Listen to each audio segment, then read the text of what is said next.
The headquarters of Halcyon Dynamics buzzed every morning with sharp suits, smart tech, and sharper tongues. In the middle of it all, CEO Camilla Wren moved like lightning, focused, ambitious, respected. At only 36, she'd turned the Texas-based AI firm into a billion-dollar beast. But among the many people who hustled in her orbit, there was one man she noticed every single day. A janitor, mid-50s, quiet, wore worn work boots, and moved like he had a code no one else understood. His name was Luke Maddox, and while the staff called him mop ghosts behind his back, Camilla noticed something strange. He was always early, always precise, and strangely calm in a building full of chaos. She didn't know why, but each time they crossed paths, she'd nod, and each time, he'd return it with a respectful glance. Something about him WASN, single quotes ordinary. Not that she had time to think about it. One rainy Thursday, Camilla's schedule collapsed. Her driver didn't show, her phone battery died, and in the lowest level of the garage, her luxury SUV wouldn't start. The rain echoed against the concrete as she stood beside the vehicle in a blazer and heels, growing colder by the second. That's when she saw movement. Luke, mop in hand, cleaning a far wall. He glanced her way, paused, then walked over. Engine crank at all? He asked calmly. She blinked. It's dead. And my phone's useless. He nodded. Could be. Starter relay. But either way, you'll be late. I'm headed out. Want to ride? She hesitated. A COO, riding with a janitor. But something about his tone level, protective, safe, settled her. Yeah, she finally said. Sure. She stepped into his 15-year-old truck. It was spotless, not fancy, but solid. And the moment they pulled out into the rain, a strange comfort settled between them. The ride wasn't long, but the silence felt full, not awkward, just unspoken peace. Luke didn't press her with questions, didn't act impressed or small. He just drove carefully, like the road mattered. When he finally spoke, it wasn't small talk. You've built something impressive, he said. Halcyon Dynamics. Most would sell it off by now.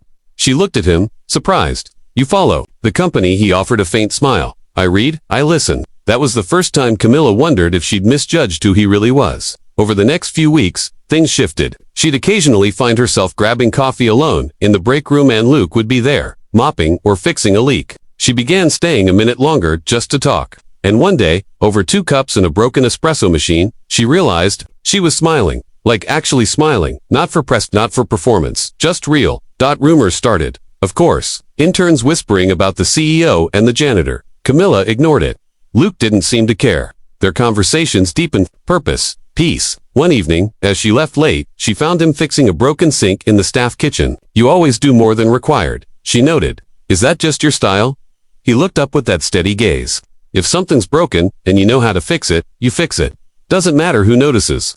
That answer stayed with her for days. One night, over takeout and laughter in his quiet home on the edge of town, she realized something shocking. She felt safer with Luke than with any billionaire, investor, or genius she'd ever dated. No ego, no pretense, just truth. By the time she said yes to his proposal 9 months later, she still knew almost nothing about his past. And oddly, that didn't bother her.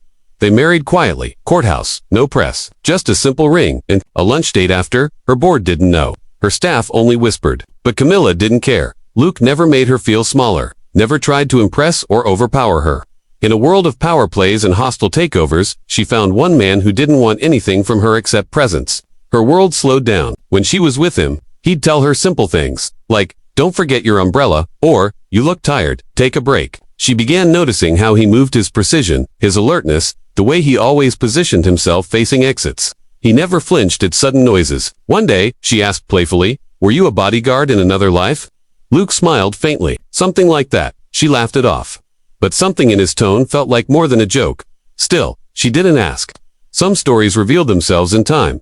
3 weeks after their courthouse wedding, Camilla sat in her home office, hair tied up, laptop glowing. She was reviewing a sudden crisis. Halcyon Dynamics had received a buyout bid from a shadow firm called Orion Axis, backed by an ex-defense contractor named Marcus Vane. Something about it felt off. They're pushing too hard, she murmured. She mentioned the name at dinner, pouring wine. Across the table, Luke froze, not Stifler, like an animal hearing a twig snap. He set down his fork slowly. Marcus Vane, he said evenly. Camilla nodded. You know him? Luke's jaw shifted slightly. He tried to buy lives during my last tour overseas. We shut him down. Wait, tour? What do you mean?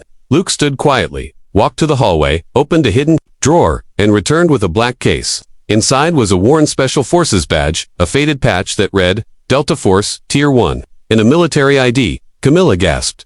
I thought you were a janitor, she whispered. Luke looked her in the eyes. I was after I walked away from war. The quiet between them was dense. She reached for the badge like it might vanish. You were Delta, he nodded. Commanded 6-man recon units across Africa, Syria, and South Asia. But after the last one that cost good men, I had enough. I didn't want to lead. I wanted silence. Camilla's mind raced. Why Halson? Why my building? Luke exhaled. Because it was quiet at dawn. Because I could sweep the floor and feel like something was clean again.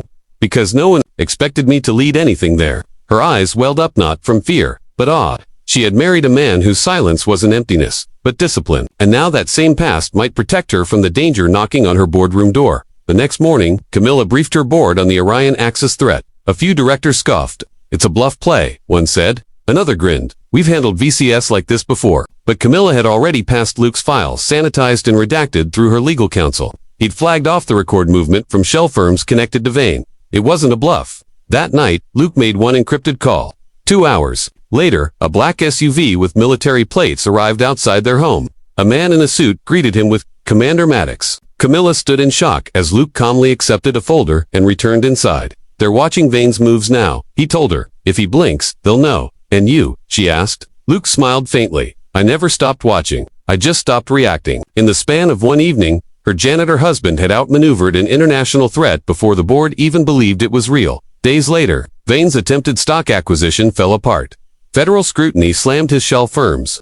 Anonymous complaints emerged. Pressured investors vanished. Halston's stock rebounded. The board praised Camilla. Brilliant strategy, CEO, one said. She nodded, but her gaze rested quietly on Luke standing at the back of the room, in jeans and a flannel shirt, looking like he always had. No medals, no orders, just presence. After the meeting, she took his hand as they walked to the elevator. What would have happened if I'd never said Marcus's name? She asked. Luke replied softly. Then I would have just stayed your janitor. She squeezed his hand tighter. The man who once led silent operations now silently led her life. From the shadows, not with command, but with character. She didn't marry a man who needed attention. She married one who knew when to act, and when to wait. And that was the rarest kind of power. The news caught wind of the failed takeover, but not of the quiet war that had prevented it. Luke's name remained absent, but Camilla began speaking subtly about the value of hidden leaders. During a company retreat, she said, sometimes the greatest strength isn't in the title, but in the restraint, in knowing exactly when not to raise your voice. People applauded, thinking she was just being wise. Only a few knew she was talking about her husband. When one curious journalist asked how she remained calm under pressure, she smiled. I married someone who has seen much worse, and chose peace anyway. And that was all she said.